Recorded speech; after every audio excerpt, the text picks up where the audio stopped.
there's a lot of talk going around about whether or not low code, no code really is the way forward.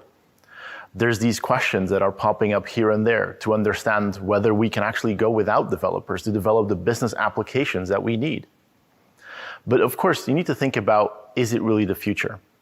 Well, we'll try to find out the answer together in the rest of this presentation. As a company, we really focus on being able to deliver low code, no code, because we do see that is the way forward. And I hope to show you that towards the end. But the question arises, of course, what are the challenges when you're building business applications? All of us have felt it whenever we're working within the organization or even with external customers.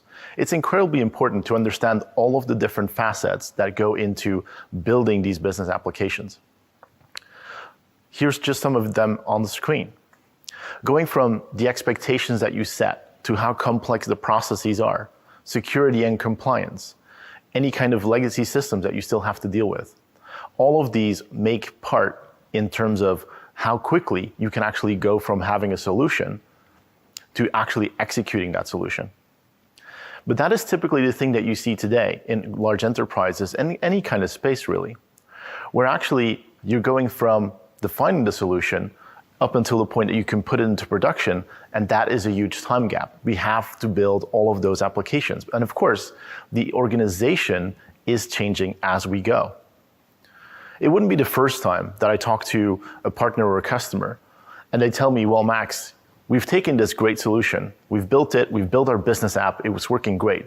But as we were building it, the requirements were actually changing. So how do we cope with that? We don't have enough developers to deal with all of these different time constraints. So the question arises, how big is that problem really? How many developers do we not have? Well, there's been a lot of research around that. There is an app gap challenge that we have to overcome.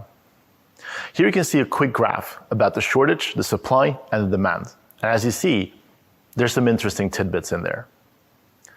There's 500 million new apps that will be built in the next 5 years. That's more than all of the apps that we've built in the last 40 years. Of course, this is being accelerated already by just looking at the capabilities of coding, and also that we've made this much more diverse within our population globally. But still, there is a shortage of the amount of people that we actually have that can build our business applications and that can actually keep up with how fast the organizations are changing themselves. So that's why we also see that 5 times faster demand for mobile apps than IT departments can actually deliver. Even if you're working with external companies on delivering those, you still have that demand being larger than what you can actually deliver as an IT department. And what does that cause? Friction. Friction between the business and the IT departments, causing the business side of the business to actually try to do things themselves without the IT department, causing more friction because then you're out of sync. And that's why 86% of organizations struggle to find the technical talent to build all of these business applications. These are huge numbers. And actually, they all support the thing that we're here to talk about today. How low code, no code is actually the way that you can move forward very quickly with building business applications